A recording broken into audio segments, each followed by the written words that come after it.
Think about what stopped you from reaching your next level over the last year. And if I said, hey, run up to your room and grab it, could you go get it? It's a belief. Where does it live?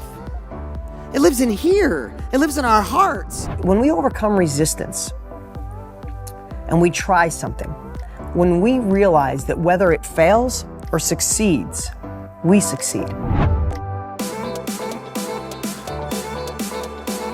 Beliefs, what creates them and what affects them? And I wanted to give maybe some thoughts that you've never looked through on what creates your belief or what they can affect.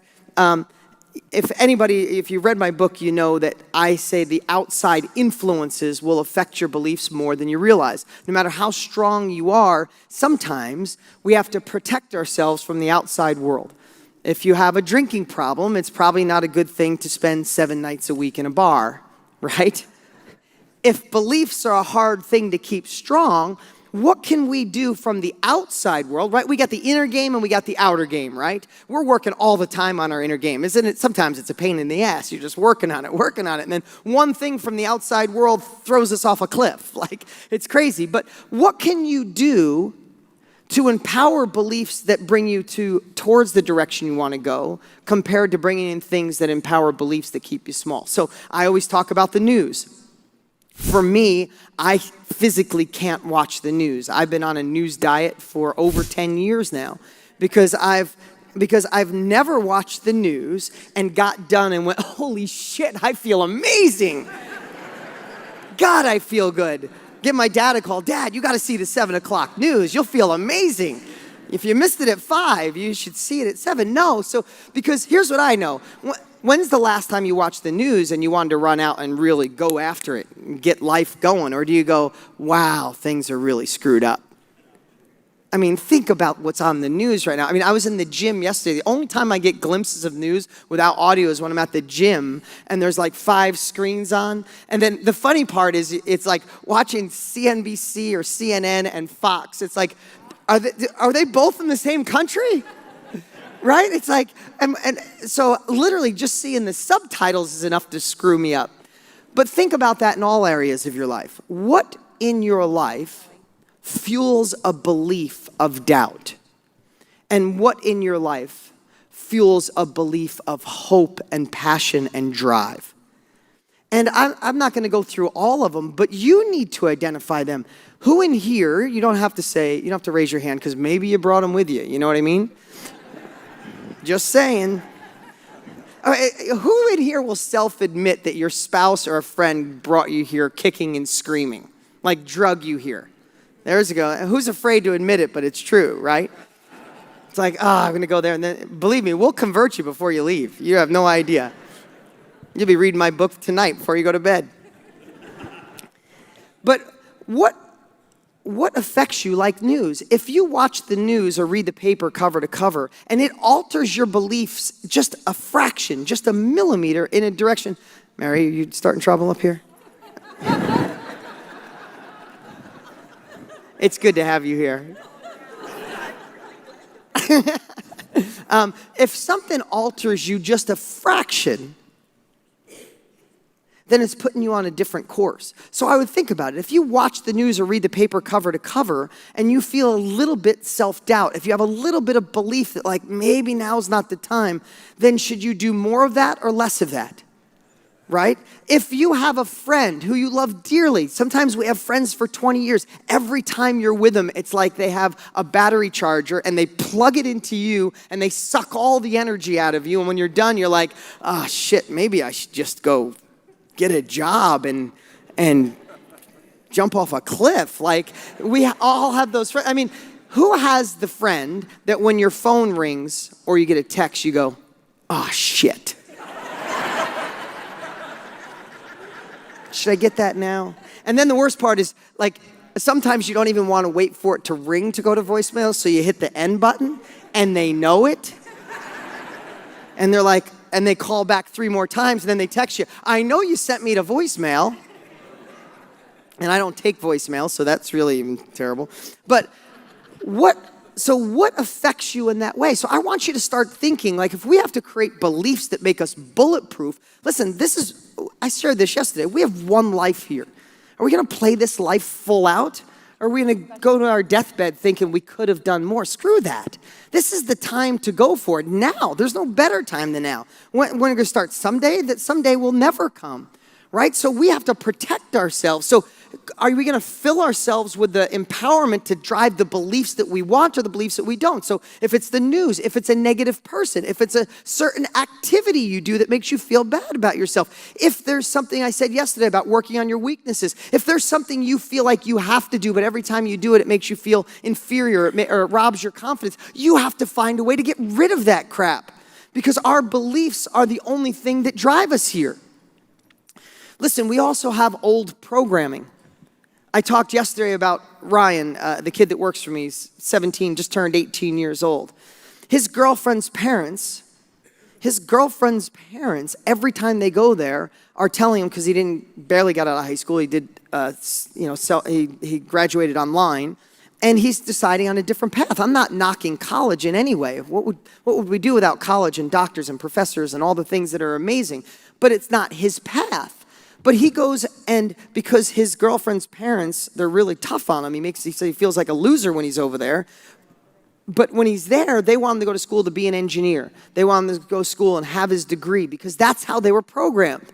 What he found out last week is he's currently making $18,000 a year more than both his parents combined, his girlfriend's parents combined.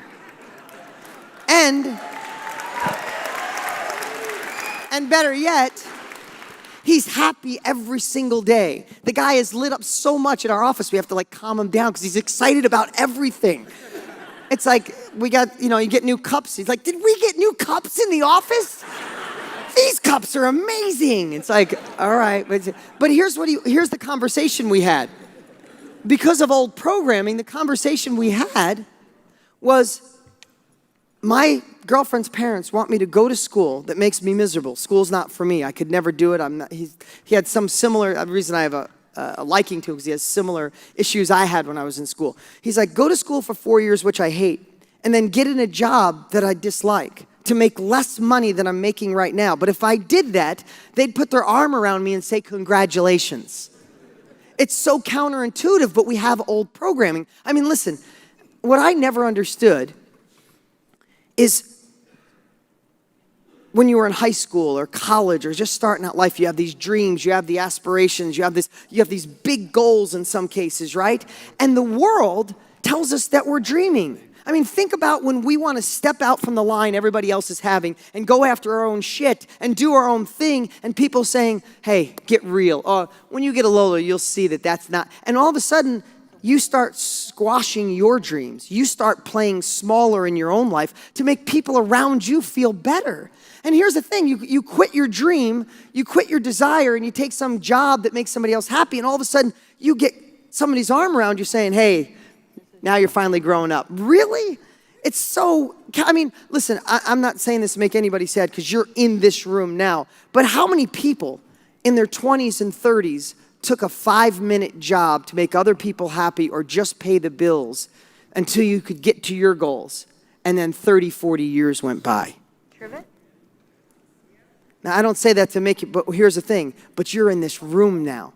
You're not accepting that anymore. You're not playing small anymore. You're going for that next level. So we can't do anything about our past, but we surely could start today on a new future. So I would say watch the old programming because some of it is, listen, my dad's here today, which is awesome to have family here. So everybody, give it up for my dad. My dad's 83 and looks 55. I got some good genes going on. Exactly. But watch the old programming because I said that about my dad. My dad was born during the Depression. So my dad, shared with you yesterday, everything my dad did when we were young is if you could do it yourself, why pay somebody? And every room you walk out of, if you didn't turn the light off, it was like death. Like we were going to die if we didn't turn the lights off. But he had to. That's how he got by. Now I go around the room and just turn on the house and just turn every light on possible. I can afford that shit. No. But I say that because that's old programming. So I want to encourage you today to watch the old programming that's going to screw with your beliefs. Because you might believe I can go do more real estate. I could do my first deal. I could be a wholesale monster. While simultaneously, you might have a belief that's residual from your parents that say, you better get a job, go to school, and work for somebody else, because if you start your own business, you'll go bankrupt, right? So simultaneously, you're like, man, I want this, but why the hell am I feeling hesitant? Why am I holding back? It's because of a belief that's in there. It's not because of anything in the outside world. I mean, go think about it. Think about what stopped you from reaching your next level over the last year. And if I said, hey, run up to your room and grab it, could you go get it? It's a belief. Where does it live? It lives in here. It lives in our hearts. So we have to acknowledge that. We have to be aware of it, and we have to feed the beliefs that fuel our desires.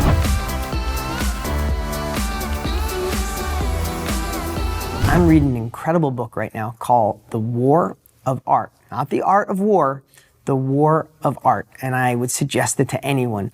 And, you know, if you've been watching me for years, you know I talk a lot about this villain that's created inside of us. Well, Sam, I forget Sam's last name right this moment, it escapes me, but the author of The War of Art talks about it as resistance. So I want to share this with you today, that resistance is that thing that happens that makes us procrastinate. It makes us, in today's world, surf the internet instead of working on our passion. It's what makes us say, I really love to do that, but it's a hobby, when it really could be what you do full time and enjoy yourself more. Resistance is that if you ever try to write a book and you sit down and you check your email and your bank accounts and text a few people first because you're not sure if you could make that happen. It's talking about following your dream and quitting that job and trying something new, but you don't. It's that same thing that I call the villain that society has built up inside of us. So society may have done it. Rules and limiting stories that were told to us as kids may have done it, but it lives inside of us.